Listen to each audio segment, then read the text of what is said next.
Hello दोस्तों, शुरू करते हैं 12 जून के करंट अफेयर्स। आज कबीर जी की जयंती है, तो इसमें कबीर जी के बारे में कुछ डिस्कवर कर लेते हैं और कुछ जान लेते हैं। कबीर साहब जो थे वो पैदा कहाँ हुए थे, उनका बैकग्राउंड क्या था। तो 15th सेंचुरी के मिस्टिक थे, रॉयल नहीं थे फैमिली वाइज। 1440 में बनारस में बॉर्न हुए थे और मुस्लिम वीवर फैमिली ने उन्हें रेज़ किया था। वो हिंदू थे या मुस्लिम थे इसके बारे में जानकारी नहीं है, पर फिर भी उनकी लाइफ जो है ब्लेंडेड है हिंदू और मुस्लिम ट्रेडिशन से, इसीलिए वो यूनिटी के प्रतीक हैं।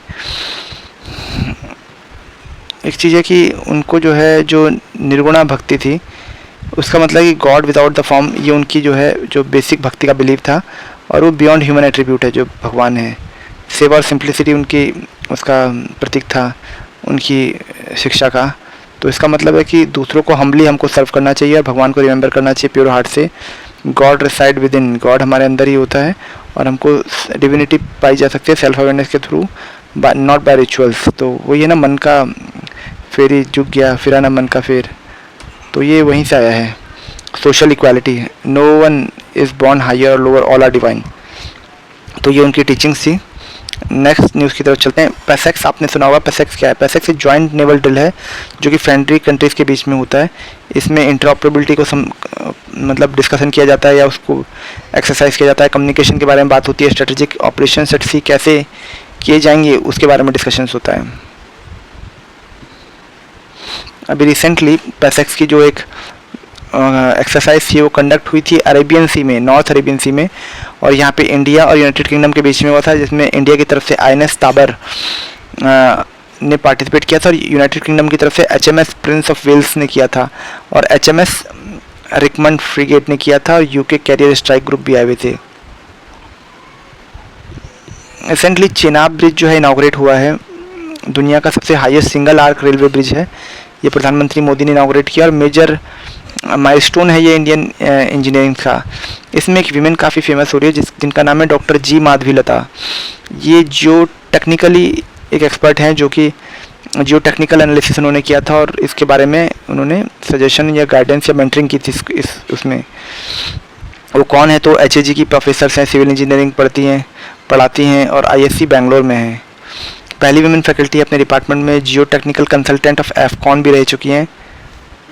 उसके अलावा जो है उन्होंने case study design as you go, the case study of Chenab railway bridge को भी ऑथर किया है। 17 साल उन्होंने काम किया, टेक्निकल एक्सेलेंस दी, कमिटमेंट किया। उनसे सीखने को क्या है कि ह्यूमैनिटी जो है वो सीखने की चीज़ है कि कई बार अनसंग हीरो को क्रेडिट जाता है, उनके बारे में पहले किसी को पता भी नहीं था, उन्होंने इतना लंबे समय तक काम किया। उसके अलावा जो है और भी बहुत सारी क्वालिटीज़ जो उनसे सीखने को है। रेजिलियंस है, जो कि बेसिक राइट्स के लिए भी वीमेन लड़ती हैं, जैसे रेस्टरूम है मेल डोमिनेटेड स्पेस में, जैसे कि IISc में जो है सिविल इंजीनियरिंग की प्रोफेसर हैं, सिविल इंजीनियरिंग की प्रोफेसर है। इंस्पिरेशन से है कि गर्ल जो है स्टेम जो साइंस, टेक्नोलॉजी, इंजीनियरिंग और मैथमेटिक्स में जो है नहीं रहती हैं, फिर भी इन्होंने इतना अच्छा काम किया। डेडिकेशन है, एक सिंगल कॉम्प्लेक्स प्रोजेक्ट में के लिए नियरली 2 डिकेड तक उन्होंने काम किया। उसके अलावा कोलैबोरेशन जो है, एडवोकेट, इंटरडिसिप्लिनरी टीम वर्क पे काम किया, एडिटिव प्रॉब्लम सॉल्विंग पे काम किया उन्होंने। तो GS पेपर 1 में एक अंडरस्टैंडिंग है कि जेंडर इंक्लूजन में का सिंबल है वो स्टेम में। ब्रेकिंग ग्लास सीलिंग इन एलीट इंस्टीट्यूशन, इसका एक कॉन्सेप्ट है। GS 3 में इंफ्रास्ट्रक्चर एंड डिजास्टर मैनेजमेंट में इंपॉर्टेंट है कि जियो टेक्निकल एक्सपर्टीज जो है उन्होंने दिखाई कि इंपॉर्टेंस ऑफ एडेप्टिव डिज़ाइन जो है वो ज़रूरी है डिफ़िकल्ट टेरेन में और सेस्मिक जोन्स में। एथिक्स, इंटीग्रिटी और एप्टीट्यूड जो GS 4 का पेपर है उसमें है कि क्या क्या क्वालिटी एक इंसान में होनी चाहिए तभी वो जो है अपने हाई अचीव कर सकता है लाइफ में और जॉब में, जैसे इंटीग्रिटी है, ह्यूमैनिटी है, परसिवरेंस है, पब्लिक सर्विस एथिक्स है। जी माधवीलता की स्टोरी इस इंजीनियरिंग सक्सेस के बारे में सिर्फ नहीं है, वो एथिक्स के बारे में है, रिजिलियंस के बारे में है, जेंडर एम्पावरमेंट के बारे में है, पावर ऑफ कोलैबोरेटिव एक्सीलेंस के बारे में है। तो एक ideal real life case study है UPSC एस्पिरेंट्स के लिए। दोस्तों नेक्स्ट न्यूज़ की तरफ चलते हैं। साल्मोनेला आउटब्रेक हुआ है US में, 79 पीपल अफेक्ट हुए हैं। अगस्त एग कंपनी जो कैलिफोर्निया बेस है, उन्होंने अपनी लगभग 17 लाख जो है एग कार्टून्स वापस मंगा लिए हैं। इंडिया में तो पता भी नहीं चलेगा शायद, और सब लोग उसको हजम कर जाएंगे। What is salmonella? ये एक बैक्टीरियल इन्फेक्शन करता है, सैल्मोनेलोसिस, जो कि फूड बॉर्न इलनेस होती है। इंटेस्टाइनल ट्रैक्ट को अफेक्ट करता है, आंतों को, और कंटामिनेटेड फूड, वाटर, एनिमल और सरफेस से जो है एक दूसरे में फैलता है। रॉ और अनकुक चिकन है, एग है या मीट से फैलता है। Contaminated dairy, fruit, vegetable and processed food से फैलता है। पेट, रेप्टाइल कैरिंग बैक्टीरिया के कॉन्टैक्ट से आता है। पुअर हाइजीन से फैलता है। सिम्टम क्या है? डायरिया है, स्टमक क्रैम्प है, फीवर है, चिल है, हेडेक है, वोमिटिंग है, लॉस ऑफ एपेटाइट है। कंटेजियस है, हाँ, हाथ से, सरफेस से, यूटेंसिल से फैलता है। क्लोज कांटेक्ट में और हाइजीन न रखने से भी फैलता है। ये उसकी पिक्चर है सैल्मोनेला की। और एक अंडरस्टैंडिंग, एक कंक्लूजन है कि जब आउटब्रेक हाईलाइट होता है तो critical need of food safety, hygiene और अवेयरनेस को रखने की बहुत ज़रूरत है। और specially large scale food supply chain में तो ध्यान रखना है। इस तरह के डेंड्राइटिक स्ट्रक्चर होते हैं, सिलेंड्रिकल फॉर्म में होता है ऐसा लंबा। माइक्रोस्कोप के अंडर खींची गई पिक्चर है एक्चुअली ये। रिसेंटली दोस्तों ताइवान में एक अर्थक्वेक आया है और उसकी अच्छी खासी मैग्नीट्यूड था 5.9। इतने डिफ़िकल्ट टेरेन में रहने के बाद भी वहाँ बहुत सारी बिल्डिंग जो है बनी हुई है सेफ्टी के पैरामीटर्स के हिसाब से, तो बहुत ज़्यादा न्यूज़ नहीं आई है, बहुत कोई जान माल का हानिकारक नहीं हुआ।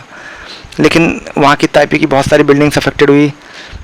ताइवान एक हाई सिस्मिक जोन में रहता है, जो कि हम पढ़ते हैं ज्योग्राफी में पैसिफिक रिंग ऑफ फायर की तरह है।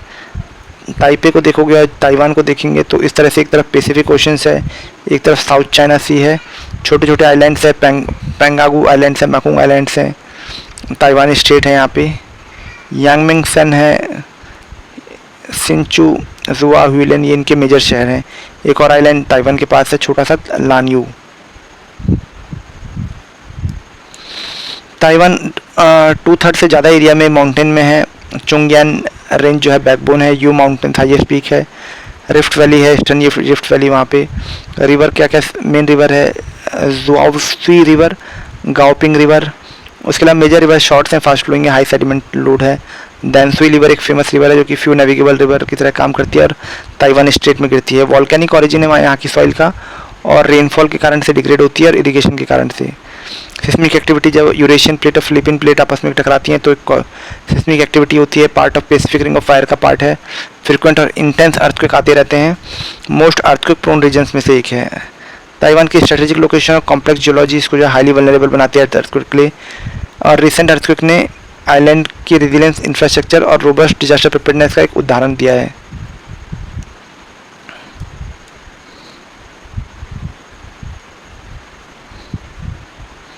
दोस्तों इस बार यूपीएससी के प्रीलिम्स में एक क्वेश्चन आया था लोकपाल के रिगार्डिंग।